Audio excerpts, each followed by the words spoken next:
selamat pagi. Assalamualaikum warahmatullahi wabarakatuh. Pagi, Pak. Waalaikumsalam Waalaikumsalam warahmatullahi warahmatullahi wabarakatuh. Pak, Suaranya jelas? jelas Pak. Jelas, Pak. Baik, kita kuliah ke-7 mengenai gaya belajar. Jelas, Pak. Bila ada yang masih mau didiskusikan, silakan.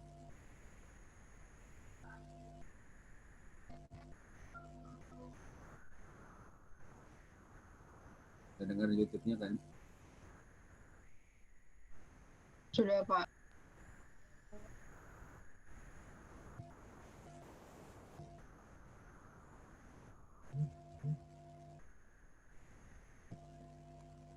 Yang mengisi daftar hadir baru 24 orang.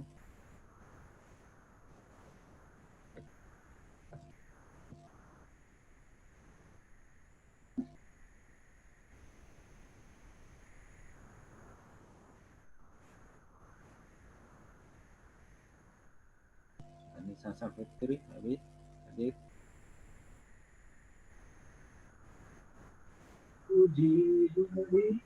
Pak, izin bertanya, Pak. Ya, Apa ya sih pertanyaan saya, bagaimana Pak supaya kita itu, bukan kita ya, misalkan untuk menentukan gaya belajar yang sesuai gitu kan. Kan itu memang ada tuh ya, ada yang dengan cara mendengar, tapi gimana kita tuh bisa menemukannya gitu. Kadang kan kadang kita mencoba dengan yang auditory, kemudian visual, tapi nggak maksimal juga begitu. Kemudian apakah seseorang itu bisa menggunakan metode belajar dengan beragam atau tidak? Terima kasih, Pak. justru kalau tadi menggunakan yang ya,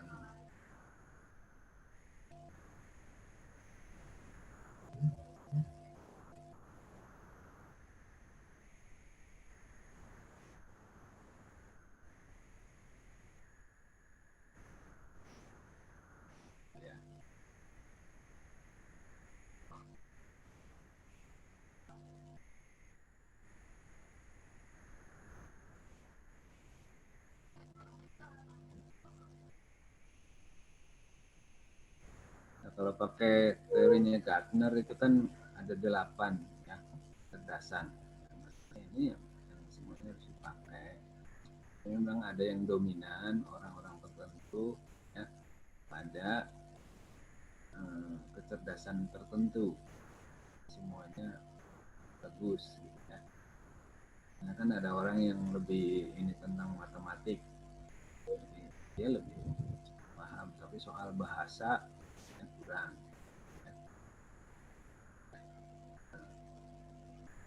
Memang idealnya ini semua bisa dimanfaatkan ya, yang melengkapi. Kalau pakai teori yang lain ya, memang tadi di sini misalnya learning ada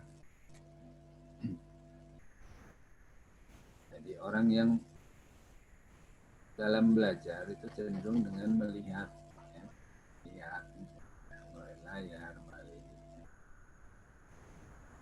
dan ada yang cenderung mulai mendengar. Jadi mungkin ada yang misalnya belajar sambil mendengarkan suaranya sendiri ya, misalnya, karena memang dia cara belajar yang menurut dia lebih ini adalah dengan cara mendengar suara, entah itu suara sendiri atau suara orang lain, dengan dia bersuara keras ya, supaya apa yang didengarnya itu bisa terekam dengan baik di otak. Nah, kemudian ada yang belajar dengan cara bergerak atau bekerja atau menyentuh, jadi dia harus mengerjakan. Orang tua misalnya ya lebih, orang tua mungkin cenderung ke yang C ya. Ya makanya orang tua jangan terlalu banyak teori misalnya, jadi kemudian ya harus dipraktekkan ya. di dalam penjualan ada prinsip learning by doing kan, belajar sambil mengerjakan. Ya, soal tadi misalnya kok susah-susah, tapi sebenarnya masing-masing punya cara yang terbaik untuk menyerap ilmu. Ya. Jadi ada cara terbaik. Bagaimana yang disebut dengan konsep tadi sudah dijelaskan juga oleh Mas Tri mengenai konsep modalitas. Jadi, bagaimana kita menyerap informasi dengan mudah dibanding yang lain. Ya. Kita lebih mudah yang mana dari ketiga hal ini? Visual, audio, atau kinestetik? Mana yang bagi kita itu lebih mudah untuk menyerap informasi? Soal mungkin kita hanya mampu tadi 60% atau ada yang 80% gitu ya, ada yang 100%, karena soal kemampuan otaknya memang berbeda. Kalau kita tidak melakukan itu dengan baik, maka kemampuan menyerap informasinya juga akan berbeda. Nah, itu nanti kita gabungkan. Jadi itu adalah kita menyerap informasinya. Ya. Nah, tapi kan kita ada juga bagaimana kita biasa mengatur dan mengolah informasi tersebut di dalam otak kita. Jadi misalnya dari sisi persepsi kita cenderung melihat yang konkret atau yang abstrak. Ya. Yang abstrak itu gambaran besarnya ya. Kita lihat yang umumnya, kita lebih mudah melihat yang gambaran besarnya, atau kita lebih mudah melihat yang detailnya. Konkret itu detail ya. Yang abstrak itu ya misalnya kalau di ini lebih ke teoritis, kalau ini lebih ke praktis gitu ya. Contohnya, jadi kita lebih mudah mana mempersepsikan informasi tadi ya, menyimpan informasinya.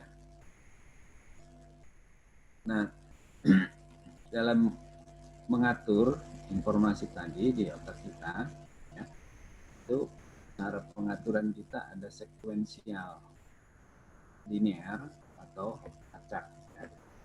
Itu tergantung di mana otak kita banyak berfungsi. Ya. Dan di otak kiri itu lebih ke hal-hal yang sekuensial, bertahap, gitu ya, panjang, teratur. Kalau tekanan itu lebih ke yang acak sifatnya. Orang-orang seni, ya, orang musik, kan orang-orang yang lebih banyak bekerja di otak kanan. Sementara di bahasa, matematik, ya, lebih banyak di otak kiri kan. Prosedur kerja gitu ya. Ya, kita kan ada yang menyukai pekerjaan-pekerjaan yang mempunyai prosedur kerja yang teratur atau jadwal kerja yang teratur. Sementara kalau di sini ya memang mereka biasa akan dalam hal yang kondisi tidak teratur ya. Atau seni dan sebagainya kan seringkali bekerja secara tidak teratur dan sibuk kan santai ya. Jadi ya kita perlu memang memanfaatkan ya, meskipun kita tadi lebih dominan di mana ya, yang lainnya kita manfaatkan juga supaya melengkapi lah ya.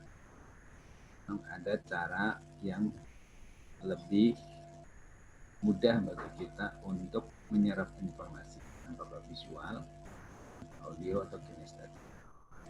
Tapi ya memang kita dibatasi juga oleh kemampuan otak kita atau kecerdasan kita. Kira itu.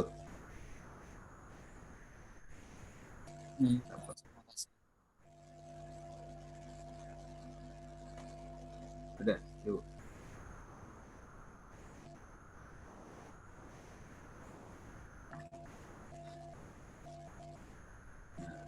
dari cara kita menyimpan, ya, dari kemampuan kita mempersepsikan apa lebih ke konkret atau abstrak, dan kemampuan pengaturan, ya, informasi kita dalam otak. Jadi ada konkret, abstrak, dan ada sekuensial dan acak, ya. Itu kalau kita gabungkan menghasilkan 4 gaya belajar. Ini sekuensial konkret, acak konkret, kemudian acak abstrak, dan sekuensial abstrak. Ini S, K, ya, kemudian S, A, K, dan A. Nah, masing-masing punya kelebihan dan kelemahan. Ya. Orang yang lebih ke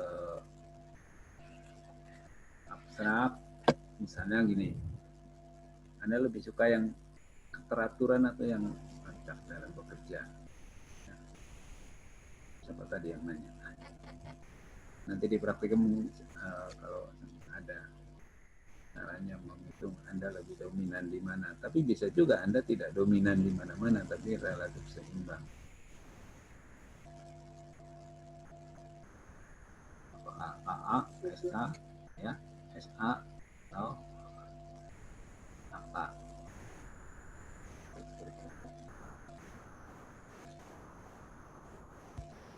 Misalnya kalau orang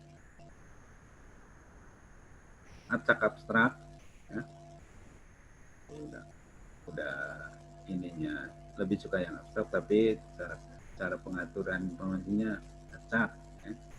Itu misalnya, ya, dia punya kelemahan, ya, maka perlu waspadalah terhadap waktu, ya. Dan sampai ketinggalan habis waktu belum selesai, ya.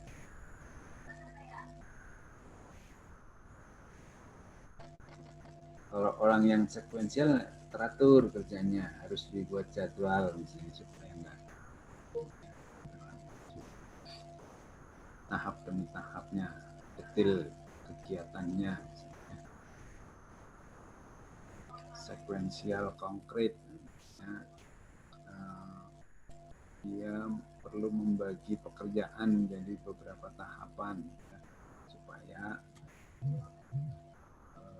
pekerjaan itu bisa dikerjakan secara teratur, ya. Tidak nanti itu waktunya udah mepet, dia akan panik, ya.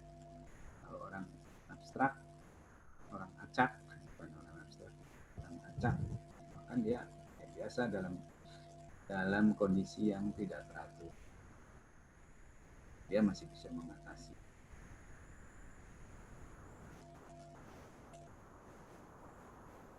Ya, gimana? Ada lagi?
Ada lagi?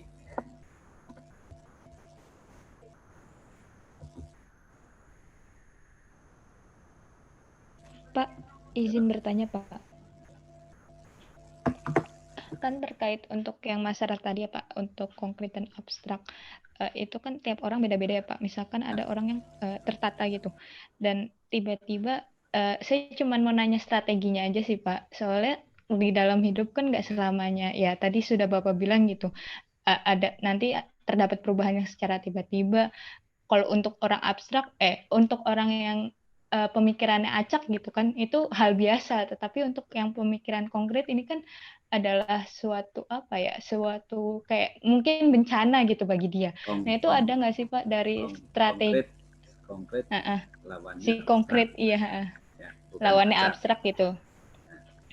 Ada nggak sih Pak kayak strategi khususnya untuk menutupi kekurangan, nggak menutupi sih, sebagai pelengkap aja dari kekurangan dari gaya belajar kita gitu kan, karena kita emang cuman mungkin dari kita kan hanya mendominasi di salah satunya, yang nggak bisa balance antara konkret dan abstrak gitu. Ada strateginya gitu nggak Pak? Ya, Terima umumnya kasih. mengandung gaya yang lain. Ya.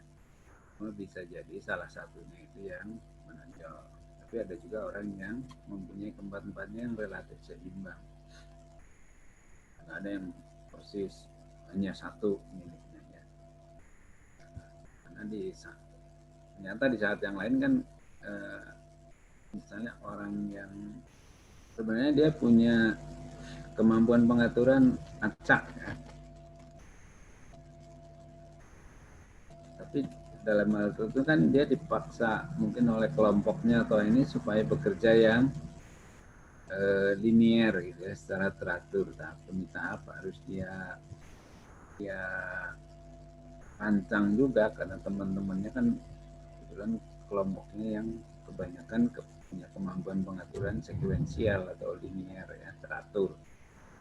Ya dia harus secara ini kan dia harus mengikuti.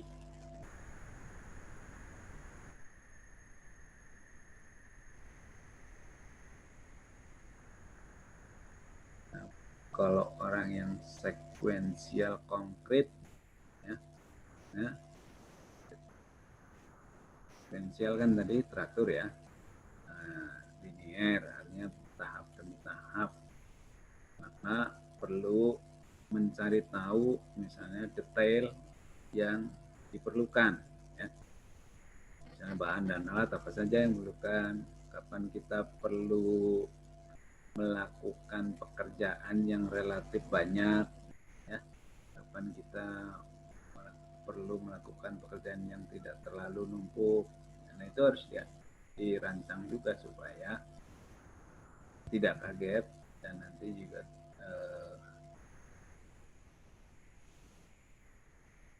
tidak kaget dan tidak bisa mengerjakan, karena kelihatannya jadi rumit ketika tidak tadi pekerjaan-pekerjaan tadi tidak dibagi-bagi dalam tahapan-tahapan kira-kira.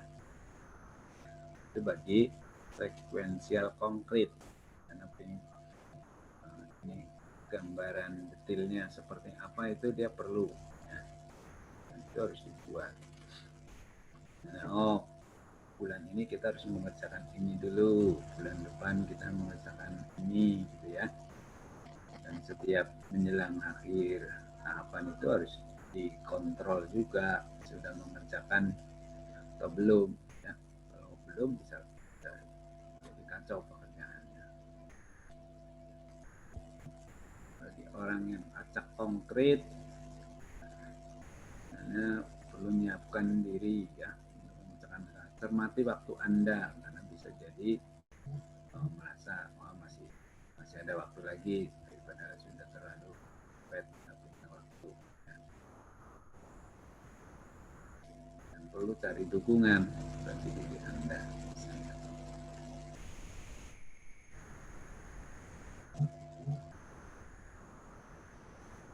Sudah bisa dipahami? Siap Pak, bisa. Saya izin bertanya lagi boleh Pak? Terkait misalkan dalam konteks di sini misalkan untuk orang dewasa kita melakukan sebuah program pemberdayaan masyarakat atau mungkin penyuluhan gitu.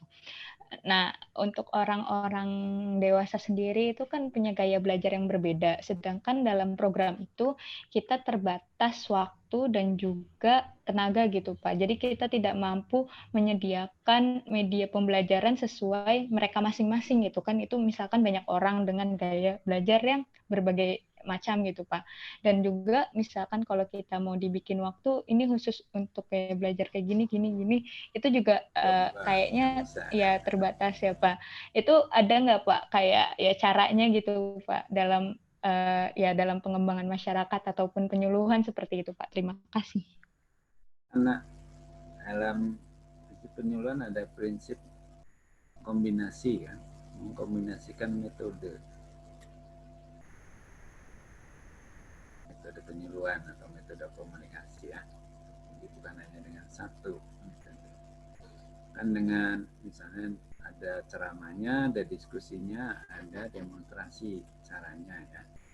Itu udah bagi orang yang lebih senang mendengarkan, melalui gaya belajar mendengarkan dia udah dapat kan.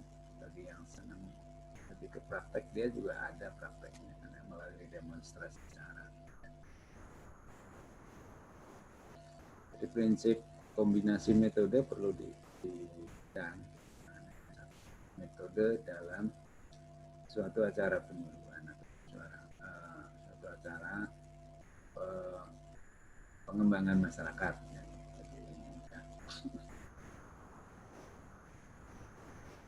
Jadi para CD workers, ya, penyuluh atau yang lebih umum agen pembaharu, ya, agent itu ya, perlu memahami masing-masing metode komunikasi atau metode penyuluhan atau metode pemberdayaan masyarakat, ya, masing-masing kelebihan kelemahannya pelajari dan perlu mengkombinasikan dari metode-metode itu yang bisa saling melengkapi agar tujuan dari kegiatan itu bisa efektif atau tercapai.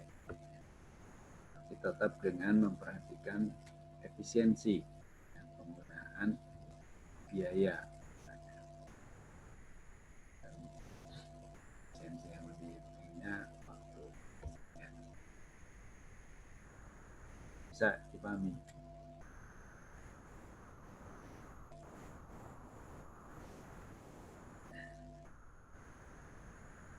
Bisa Pak.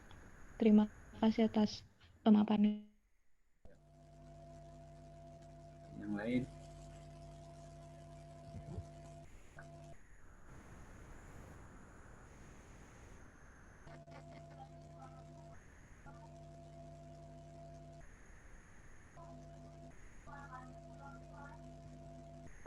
Saya boleh deh Pak. Ya. Pak. Izin bertanya yang Izin bertanya. Ya, gantian.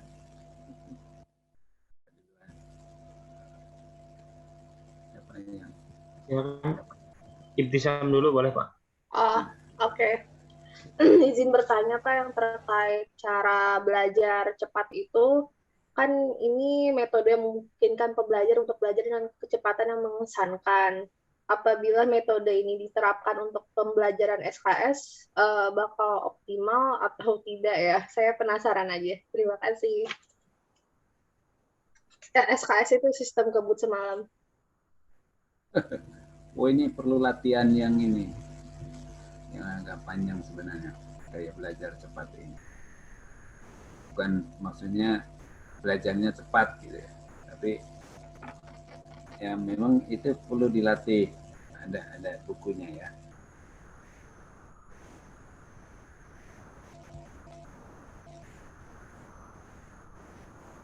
Kalau mau Anda ada bukunya juga, kita baca lagi.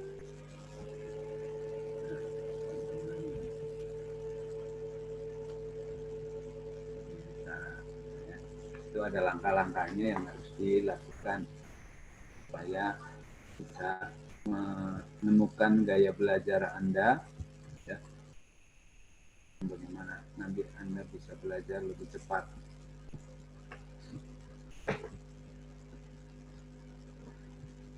Jadi ini di sini jadi perlu mensinkronkan aktivitas otak kiri dan kanan ya. Tadi kan bahwa kita ada kecenderungan kita bekerja di otak kiri atau kanan kan. Tapi otak kiri dan kanan harus disinkronkan juga supaya masing-masing melengkapi ya. Dan tadi memanfaatkan 8 kecerdasan otak ya.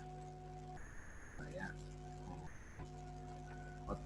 kecerdasan itu tadi bisa dimanfaatkan semuanya ya. Dan ini yang ketiga perlu juga nih memperkenalkan saat-saat relaksasi ya, untuk memungkinkan konsolidasi potensi otak langsung.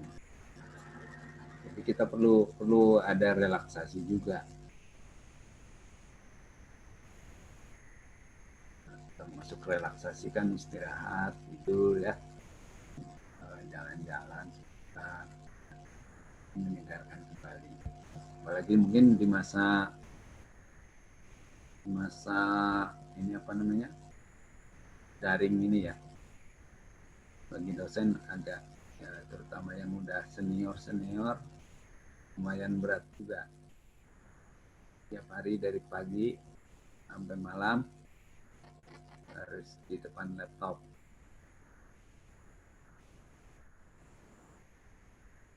Dan yang ini kan sinar dari laptop itu. Misalnya ya saya merasakan bekerja di mengoreksi draft mahasiswa bimbingan, banding dengan dipakai yang di print ya, itu lebih cepat yang di print. Nah, kalau di laptop kan kita harus balik lagi ke atas ke bawah gitu ya. Nah, di halamannya kalau yang print out kan lebih cepat dan tidak silau.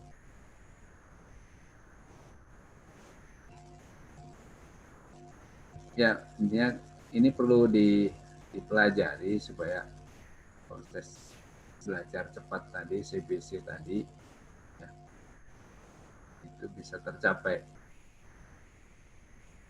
Jadi kan ini ada latihannya sehingga misalnya sekarang kita bisa membaca satu halaman berapa menit, ya.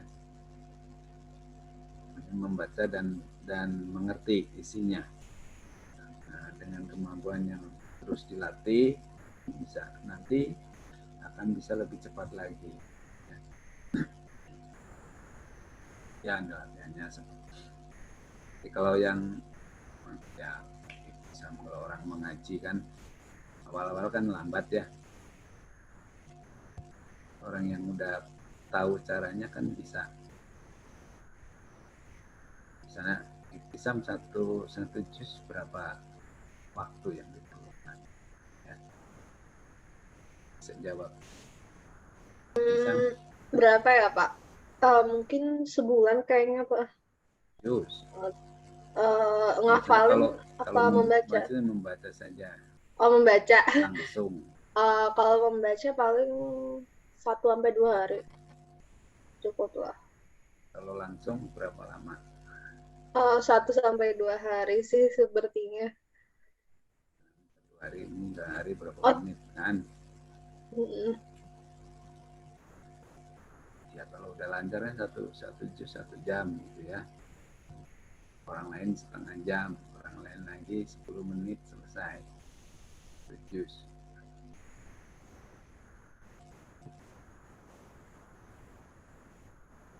Nah, orang lain yang baru belajar mungkin tiap 10 menit udah pegel mulutnya. Ya enggak? Iya, Pak. Jika dilatih terus, kita akan bisa makin cepat. 1 juz 1 jam ya. Nah, setengah jam. Awal-awal sih sehari juga nggak selesai ya. 1 juz.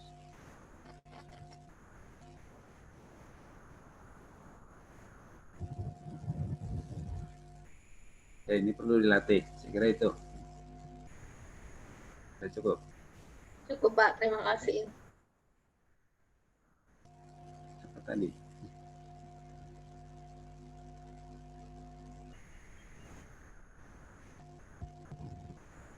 Halo Pak, Ya. izin bertanya. Ini Pak, kan mungkin tadi menyambung sama pertanyaan yang dari Sri Indah. Nah kan bahwa apakah mungkin apa ya Pak? Pertanyaannya tuh apakah tipe-tipe ini tuh hanya untuk jadi istilahnya untuk individu gitu nggak bisa diterapkan secara besar gitu kan? Tadi kan istilahnya memang udah ada misalkan ada beberapa apa ya Pak metode gitu ya dengan cara apa kombinasi gitu antara ceramah terus misalkan interaktif dan lain-lain. Tapi kan di setiap apa namanya Pak individu kan punya mungkin ada apa namanya tipe apa gaya-gaya yang menonjol misalkan yang orangnya tuh hanya bisa apa namanya yang mendengarkan aja terus misalkan hanya apa namanya bisa juga ada yang bisa audio visual juga gitu. Nah kan seperti itu Pak. Nah, apakah kalau misalkan berarti kalau gaya belajar ini tipe-tipe ini berarti hanya istilahnya ibaratnya hanya bisa diterapkan pada skala individu aja nggak bisa diterapkan secara umum berarti mau mastiin aja itu sih Pak.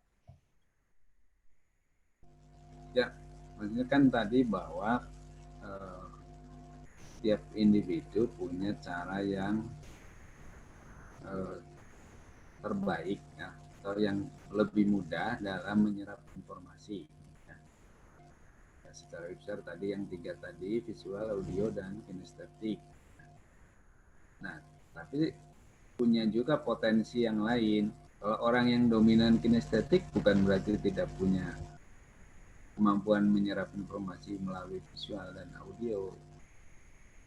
Cuma dia lebih dominan di sini, lebih cepat belajarnya atau lebih cepat menyerap informasinya, ya. Lebih cepat paham. Nah, bukan berarti dia tidak punya kemampuan di sini juga. Cuman ini yang lebih besar, ya. Atau yang lain di sini yang besar. Karena masing-masing orang, bagi orang dewasa itu istilahnya unik. Bisa punya gaya belajar yang berbeda, ya. Semua bisa dengan kombinasi tadi, kombinasi metode, ya, panduan atau metode komunikasi itu ya, supaya masing-masing karena mungkin kita sedang ada di kelompok ya kita saling isi karena ada orang yang cenderung dia lebih mudah di sini, yang sebagian lebih mudah di audio, yang sebagian lebih ke estetik. Ya. Bukan berarti tidak punya sama sekali yang lainnya. Jadi hanya lebih mudah dengan ini. Kan Anda sebenarnya bisa pelajari sendiri kan. Anda belajar itu lebih mudah dalam kamar yang berantakan, ya, musik hingar-bingar, atau dalam kamar yang teratur, musiknya tidak ada suara, tenang gitu ya. Ada yang bisa belajar dalam suara yang berisik. Bisa Anda cermati diri sendiri kan. Misalnya Ranisa lebih suara apa? Lagi belajar lebih tenang, lebih senang, lebih pas suasana senang, tenang, atau yang rada ribut. Saya sukanya yang tenang sih, Pak. Bisa? Saya sukanya yang ribut sih. Ada musik, kan udah beda-beda kan. Nah, jadi prinsip kombinasi itu supaya ya, masing-masing dapat bagian. Nah, dengan 2 orang saja udah beda ya. Itu baru 2 orang. Secara prinsip bisa digolongkan 3.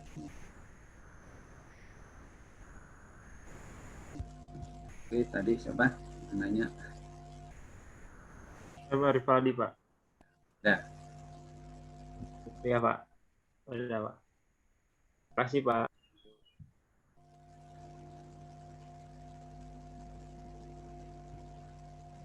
Bapak izin bertanya, Pak. Ya, tadi yang masalah cara belajar cepat juga ya. Tadi kan di PPT ada 6 itu ya. 6 cara master itu. Nah, itu masih bingung saya, Pak. Kayak contoh konkretnya di tiap-tiap tahap itu bagaimana gitu. Kayak contohnya tadi menggali maknanya itu kayak gimana gitu, masih bingung. Saya tampilkan yang lebih lengkap.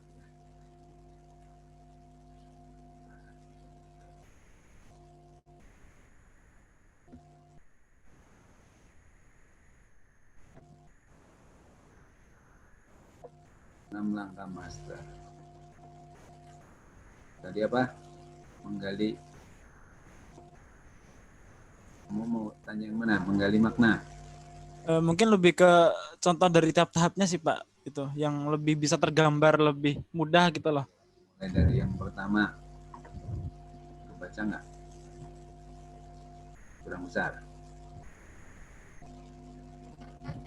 Oke, saya besarkannya.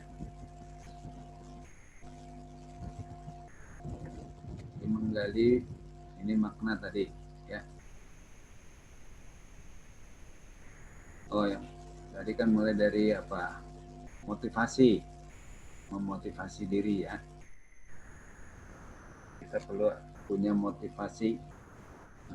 Motivasi kita mau belajar kita apa sih? Coba sekarang motivasi kuliah apa? Misalnya kalau di ini, Anda mau pengen lebih banyak uang, cuma nilai yang lebih baik, atau mau menguasai abad 21.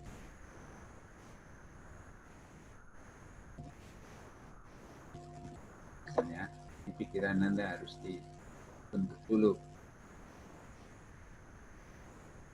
Nah, apa yang Anda bayangkan dari ya kuliah itu kan perlu waktu, biaya, tenaga gitu ya. Apa yang Anda bayangkan tentang imbalannya?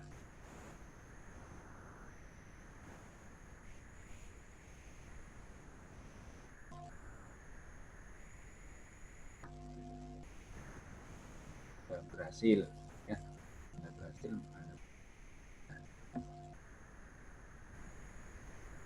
Oke, ya. Nah, bagaimana Anda memperoleh informasi? Nah, misalnya cara Anda memperoleh informasi, misalnya apa? Mulai dari mana?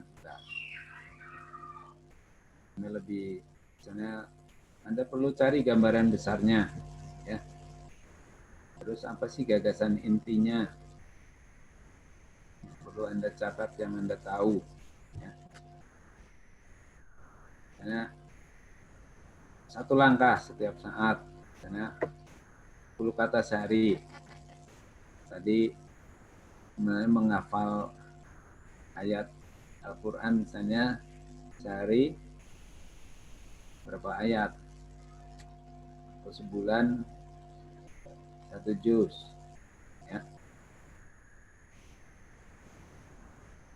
Atau kan ada yang punya program apa? One day one juz. Ya. Siapa yang ikut? 1 hari 1 juz.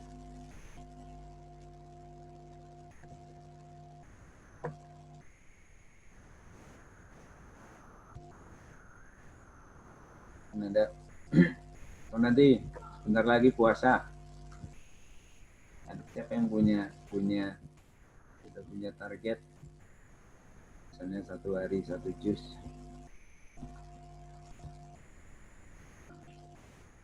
Contoh.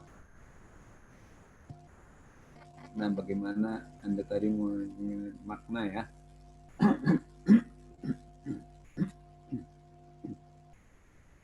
Nah, tadi melalui 8 kecerdasan itu, mana yang bagi lebih dengan untuk memicu memori supaya Anda informasi yang sudah Anda peroleh, ya, itu tersimpan di dalam memori jangka panjang Anda. Strategi, Anda punya strategi yang mana, misalnya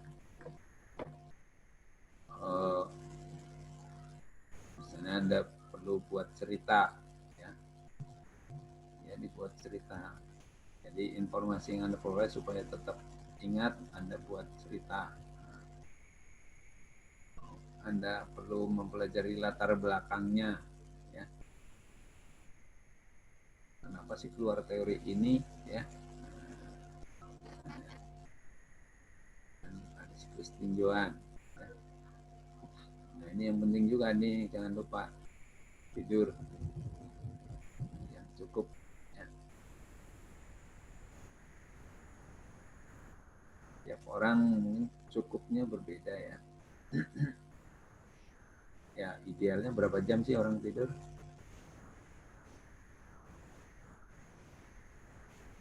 Usia kita 7 mungkin Pak. 6 sampai 8 jam, ya. Di Pak Habibie kan tidurnya cukup 4 jam.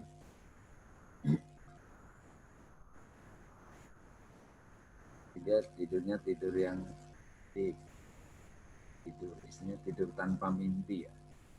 Ada gelombang delta. Ini otaknya ngalir gelombang delta sehingga tidurnya sangat aktif. 4 jam cukup.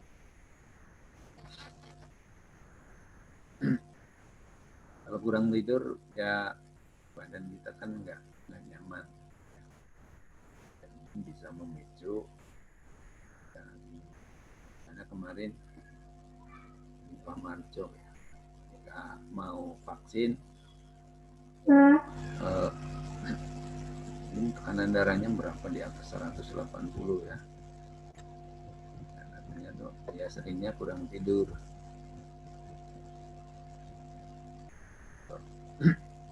Ini supaya ingatan kita segar juga perlu istirahat. Tadi relaksasi tadi, ya, untuk memulihkan kemampuan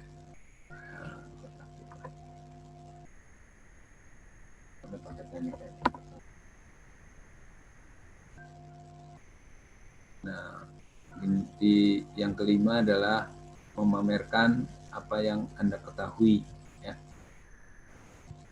Benar nggak Anda sudah benar-benar paham informasinya, ya.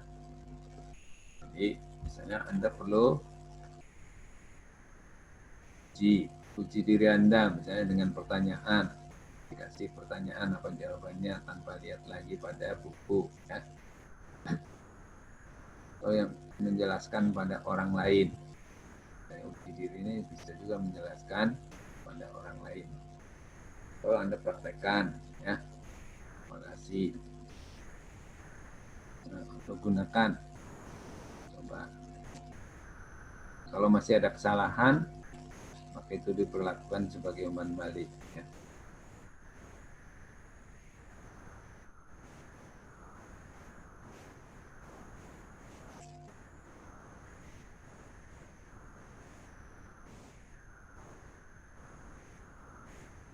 Bagaimana Anda merefleksikan, ya, bagaimana Anda belajar.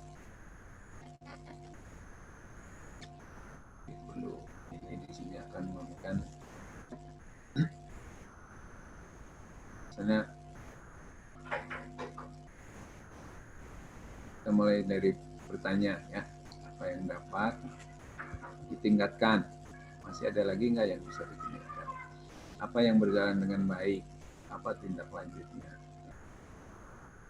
Nah, kemudian kita membuat rencana kemajuan pribadi, perkembangan syukur kita, apalagi karena rencananya, ya. Nah, supaya belajar tadi berhasil dengan baik, memorinya tersimpan baik, Anda perlu ada ganjaran, ya. Ganjarannya adalah membuat proses jadi menyenangkan, ya, buat jadi belajar yang menyenangkan. Ini kan misalnya matematika kan bagi kebanyakan orang bilang sulit ya. Jadi, maka ada orang yang berusaha membuat bagaimana sih belajar matematika yang menyenangkan, supaya orang bisa meniru itu, ya, tidak menjadi momok lagi.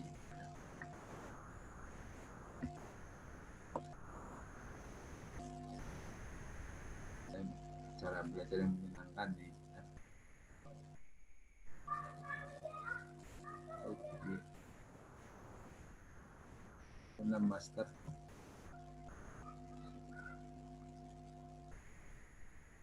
Udah.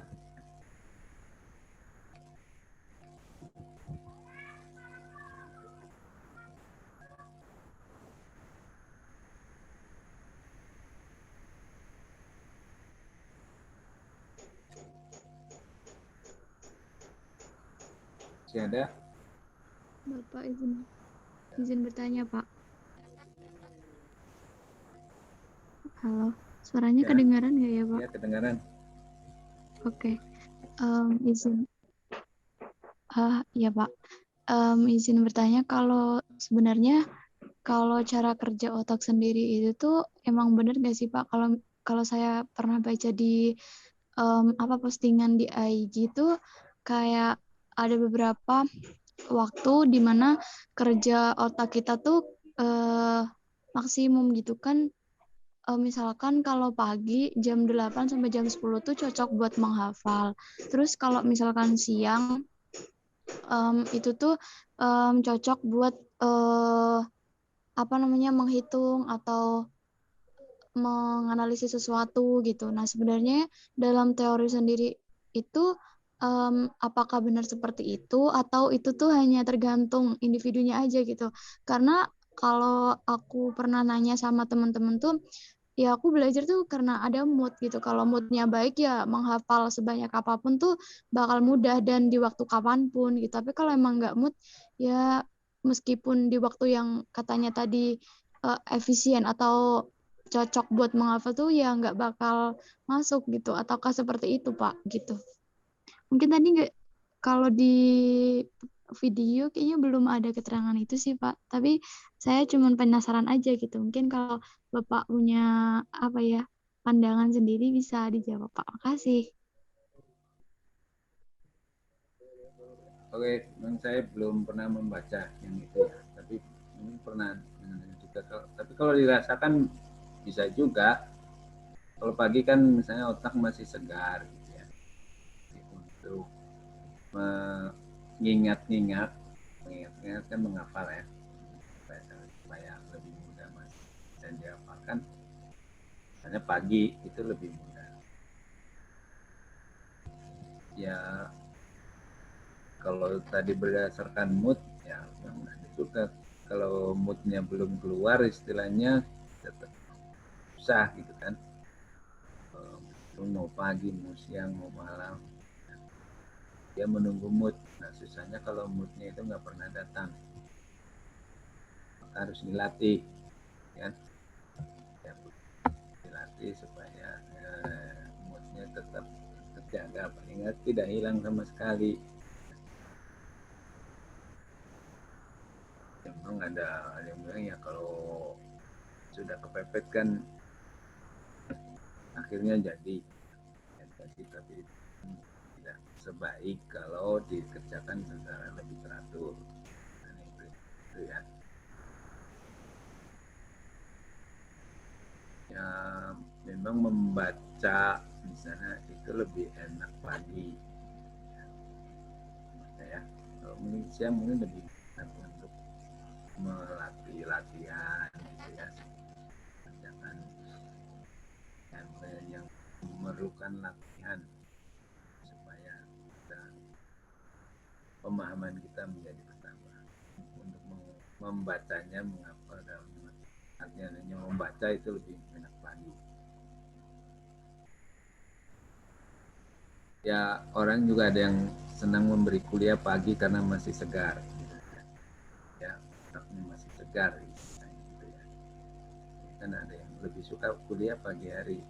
Kalau ditawarkan ya dia akan memilih ya jam 7 atau jam 8 mulainya. Jadi walaupun di kampus ya, karena dan orang mungkin lebih senang berangkat pagi ke kampus. Ya, kalau tahu Pak Tony, kenal Pak Tony? Kenal, Pak. Nah, kalau lagi ada di Bogor, beliau biasa berangkat habis subuh dari rumah. Kebayang nggak? Jadi jam 6, ya, jam 6 sudah ada di kampus, atau jam setengah 6, jam 5. Berikut. Jadi bertiga itu yang rajin pagi-pagi, ya, asal ada di Bogor, Pak Tony, Pak Indriatmo Sutarto, Pak Amok, dan Pak Rilus. Yang rajin pagi-pagi, ya. Jadi kalau ngajar jam 7 nggak masalah.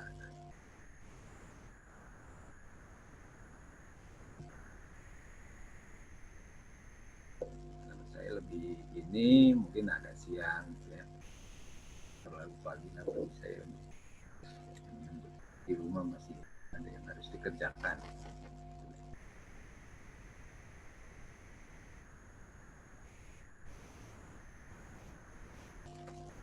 Oke, kira-kira itu.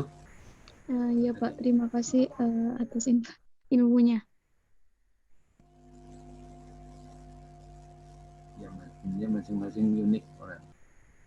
Ya, gaya, ya, cara belajar yang lebih aktif. Dan bisa berbeda dengan orang lain. Nah, itu perlu dikenali.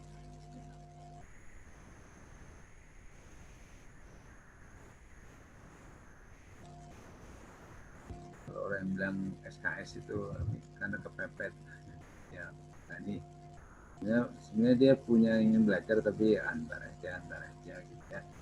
Dia mau ujian baru kemudian harus SKS. Ada yang sampai lupa tidur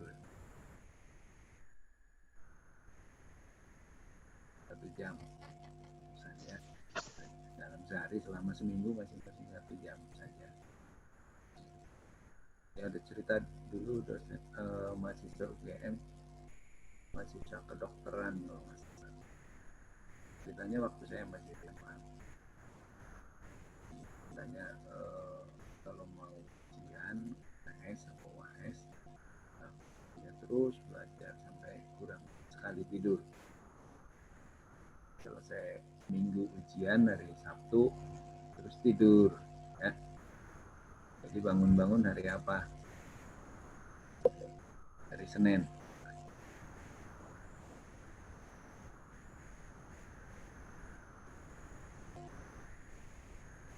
Tidur hari Sabtu sore, bangun hari Senin.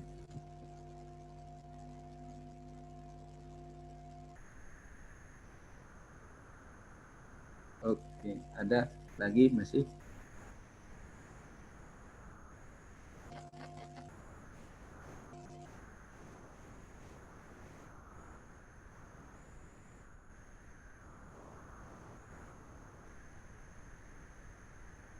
Jadwal UTS kapan? Sudah lihat belum?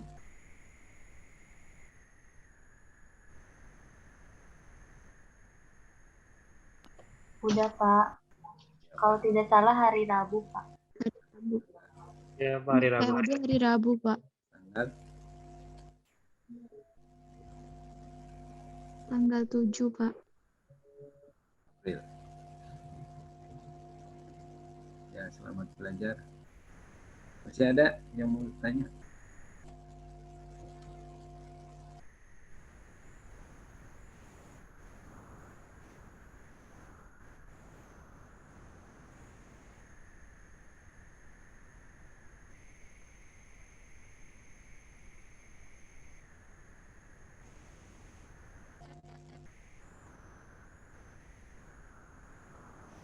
Boleh deh, Pak. Saya ingin bertanya, Pak. Mengenai gaya belajar yang ini Kak, yang Lucier Paulus itu kan dia ada kuadran itu Pak, kuadran pembelajaran. Nah, mengenai kuadran yang ini yang akomodator, iya Pak. Nah, itu kan di akomodator, di penjelasan itu yang akomodator itu dia kan belajarnya itu lebih senang dia yang melakukan sendiri gitu Pak, pengalaman dia sendiri. Namun kenapa di pas pengambilan keputusan dia lebih berdasar kepada informasi yang ada pada orang-orang gitu Pak, untuk pertimbangannya itu. Itu bagaimana ya Pak?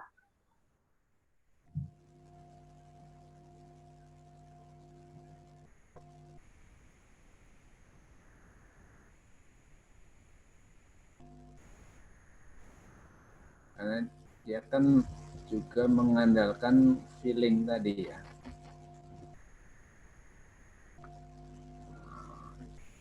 Jadi kan dia bekerja gabungan dari doing dan feeling.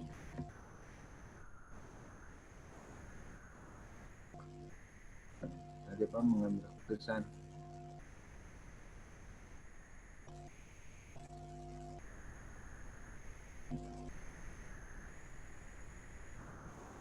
Ya ini mengambil keputusan lebih berdasar pada informasi yang ada pada orang-orang timbang hasil analisis teknis yang dilakukan sendiri. Ini karena kurang yakin dengan pekerjaannya sendiri ya, tapi dia tetap masih mengandalkan pada informasi dari orang-orang sebenarnya ya.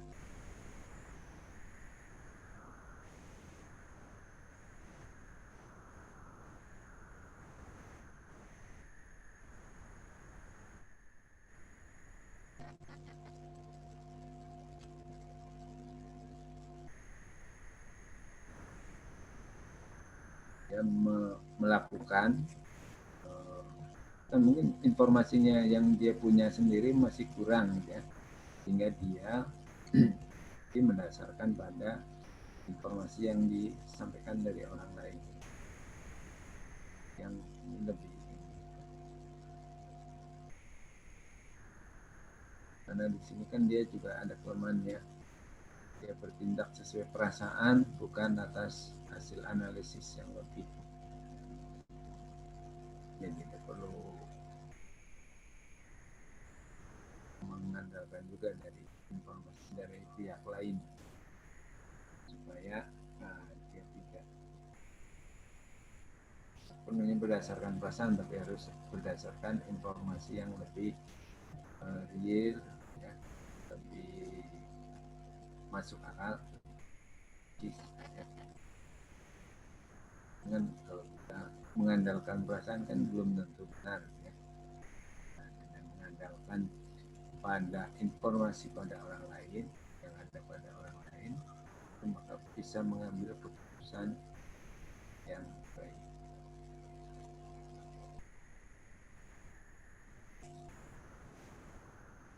Oke, baik Pak.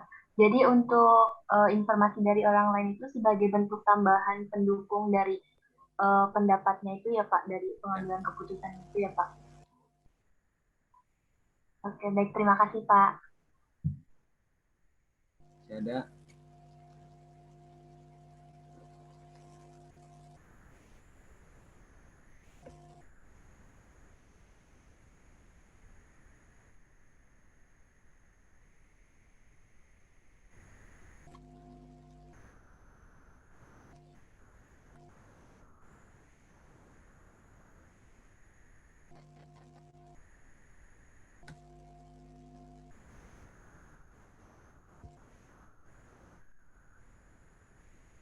sudah Bu?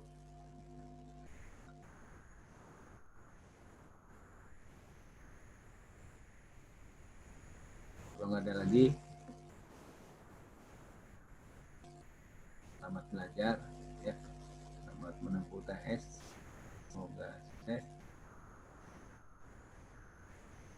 Nanti harus melalui daring ya. Baik, masih ada? Kalau nggak ada kita cukupkan. Selamat siang dan assalamualaikum.